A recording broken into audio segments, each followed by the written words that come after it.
যারা কবরে চলে গিয়েছে, বাংলাদেশে জীবিত নাই, ওরা হলো বর্তমানে কৃষক কার্ড পাচ্ছে। নতুন করে তারা নাটক শুরু করেছে, কার্ড বিতরণ শুরু করেছে। এখানে যারা উপস্থিত আছেন একটু হাত তুলে দেখাবেন, কেউ কেউ সরকারের কোনো কার্ড পেয়েছেন? তাহলে এই কার্ডগুলো কারা পাচ্ছে? এই কার্ডগুলো পাচ্ছে যারা কবরে চলে গিয়েছে, বাংলাদেশে জীবিত নাই, ওরা হলো বর্তমানে কৃষক কার্ড পাচ্ছে। পাচ্ছে না দেখি নাই আমরা? প্রবাসী কার্ড দিচ্ছে। প্রত্যেক দিন বাংলাদেশের শাহজালাল বিমানবন্দর যেটা রয়েছে, আন্তর্জাতিক বিমানবন্দরে প্রত্যেক দিন বাংলাদেশি নাগরিকের 13 জনের লাশের কফিন শাহজালাল বিমানবন্দরে নামে।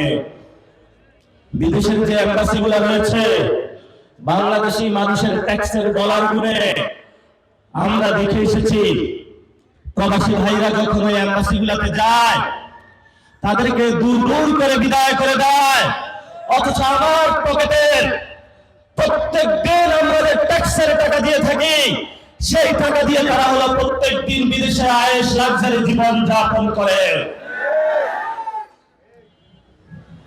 আমাদেরকে প্রত্যেক দিন বোঝানো হচ্ছে যে বাংলাদেশে আমরা নতুন ভাবে উন্নয়নের ছোঁয়া নিয়ে এসেছি।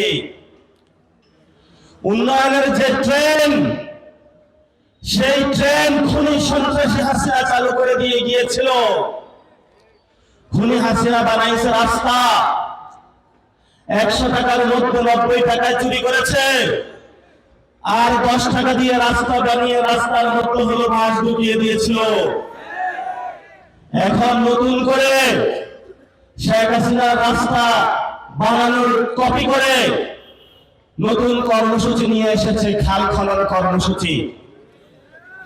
নদীতে হলো পানি নাই, আরেকজন হলো খাল খনন করতেছে। নদীতে পানি না থাকলে খালে কই থেকে পানি আসবে? তাদের কাছে আমরা প্রশ্ন রেখে গেলাম। খাল খননের নামে শুনতে পাচ্ছি বিভিন্ন জায়গায় কেউ বালু খাচ্ছে, মাটি খাচ্ছে। খাল খনন তো দূরের কথা, খালগুলো খেয়ে ফেলতেছে তারা। এখন এই খাল খনন কর্মসূচি তো জিয়াউর রহমান চালু করেছিলেন। বাপের যে পিআর ক্যাম্পেইন, সেটা হলো সন্তান চালু করেছে। আপনার বাপ হলো একটা ঘর বানিয়ে দিয়েছে আপনাকে, আপনি নতুন করে বিয়ে করেছেন, সেই ঘর হলো বসা মাজা করতেছেন। এলাকাবাসী জিজ্ঞেস করে যে বাপ তো তোমাকে ঘর দিয়ে গিয়েছে, তুমি কি উন্নয়ন করতেছ? বললো যে ঘরগুলো বানিয়ে দিয়ে গিয়েছে, ওগুলো আমি প্রত্যেকদিন ঝাড়ু দেই। তো জিয়াউর রহমান হলো খাল খনন করে দিয়ে গিয়েছিল, উন্নয়ন করে দিয়ে গিয়েছিল। আমরা আশা করেছিলাম তারেক রহমান থেকে নতুন কোনো কিছু পাবো, বাপের পরম্পরা পেয়েছি, কিন্তু আমরা কোনো নতুন কিছু পাইনি।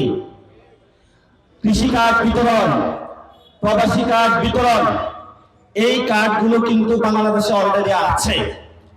আপনাদের এখানে দেখবেন সামাজিক নিরাপত্তার আওতাধীন এতিমখানায় দান করা হয় সরকার থেকে, বৃদ্ধ মহিলাদেরকে দান করা হয়।